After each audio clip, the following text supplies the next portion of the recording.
નમસ્કાર. ગુજરાતના દરેક પરિવાર માટે બાળકના ભવિષ્યનો સૌથી મોટો સવાલ શું હોય છે? સારું શિક્ષણ. પણ એમાં પણ એક મૂંઝવણ છે. જીએસઈબી, સીબીએસઈ કે આઈસીએસઈ? આ એક એવો નિર્ણય છે જે બાળકના ભવિષ્યનો પાયો નાખે છે. તો ચાલો આ નિર્ણયને થોડો સહેલો બનાવીએ અને આ ત્રણેય બોર્ડને બરાબર સમજીએ. જુઓ, આ વાત ખાલી સ્કૂલ પસંદ કરવાની નથી.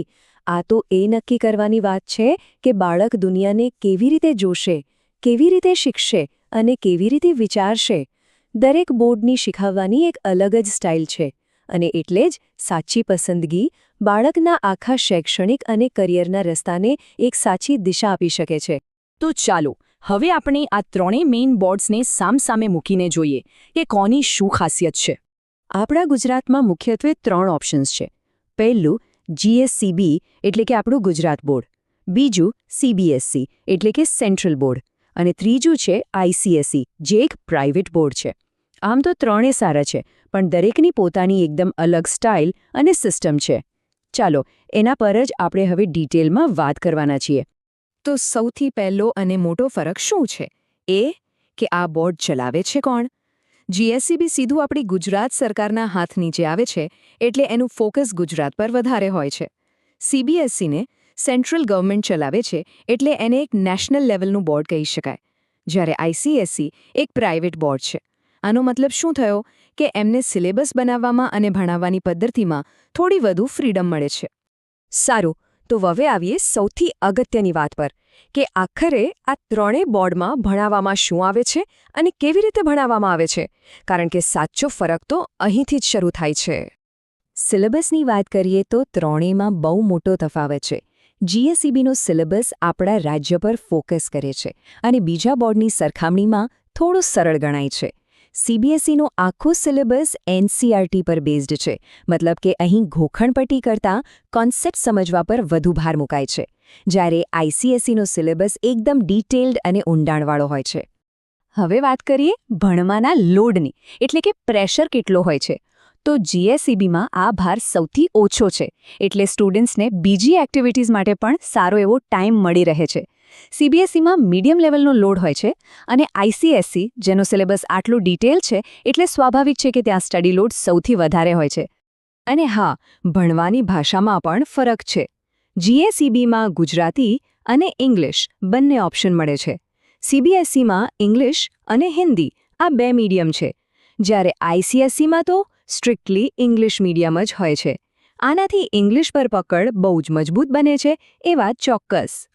ભણતર પછી સૌથી અગત્યની વસ્તુ છે પરીક્ષા અને પછી કરિયર, ખરું ને?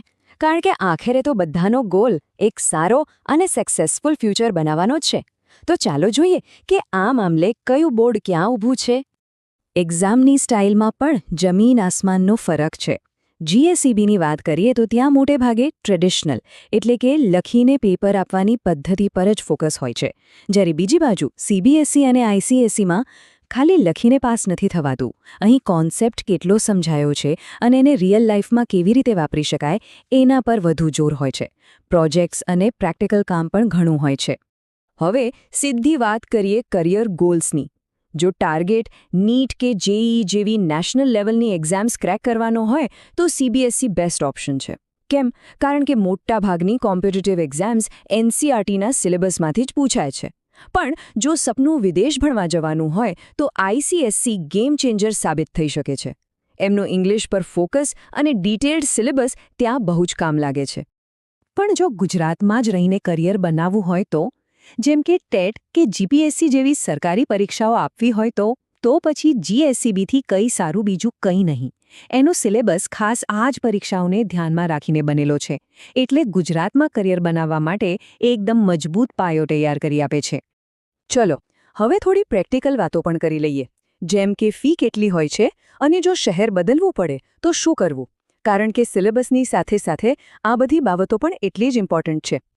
પૈસાની વાત આવે એટલે કે ફીની, તો એક સીધું ગણિત છે. જીએસઈબી સ્કૂલ્સની ફી સામાન્ય રીતે સૌથી ઓછી હોય છે.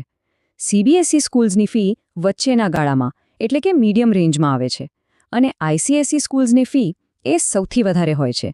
એટલે બજેટનું ધ્યાન રાખવું પણ એટલું જ જરૂરી છે. હવે માની લો કે કોઈની ટ્રાન્સફરેબલ જોબ છે તો શું? જો બાળક જીએસઈબીમાં હોય તો ગુજરાત બહાર ટ્રાન્સફર લેવું મુશ્કેલ બની જાય છે. પણ સીબીએસઈ આ મામલે સુપર ફ્લેક્સિબલ છે, કારણ કે એની સ્કૂલ્સ આખા ભારતમાં મળી જાય છે, એટલે કોઈ ટેન્શન જ નહીં. જ્યારે આઈસીએસઈ સ્કૂલ્સ મોટે ભાગે મેટ્રો સિટીઝમાં જ હોય છે, એટલે એમાં પણ લિમિટેશન્સ આવી શકે છે. સારું, તો આટલી બધી ચર્ચા પછી ફાઇનલ કન્ક્લુઝન શું છે? કયું બોર્ડ પસંદ કરવું? ચાલો આખી વાતને એકદમ સિમ્પલ પોઈન્ટ્સમાં સમજી લઈએ, જેથી નિર્ણય લેવામાં આસાની રહે. આને એક 3 સ્ટેપ ગાઈડ તરીકે જોઈ શકાય. સ્ટેપ 1, જો ગુજરાતમાં જ રહેવું છે અને અહીં જ કરિયર બનાવી છે તો જીએસઈબી એક સારો ઓપ્શન છે. સ્ટેપ 2, જો નેશનલ લેવલની કોમ્પિટિટિવ એક્ઝામ્સ ટાર્ગેટ કરવી છે અને ભારતમાં ક્યાંય પણ સેટલ થવું છે તો સીબીએસઈ પસંદ કરવું. અને સ્ટેપ 3, જો વિદેશ જઈને ભણવાનું કે ત્યાં કરિયર બનાવવાનું સપનું હોય તો આઈસીએસઈ તરફ જવું જોઈએ. પણ આ બધી વાતો પછી એક છેલ્લો અને કદાચ સૌથી મહત્વનો સવાલ: શું બોર્ડની પસંદગી બાળકની શીખવાની રીત અને તેની અંદરની જિજ્ઞાસા કરતાં પણ વધારે મહત્વની છે? વિચારવા જેવી વાત છે, ખરું ને?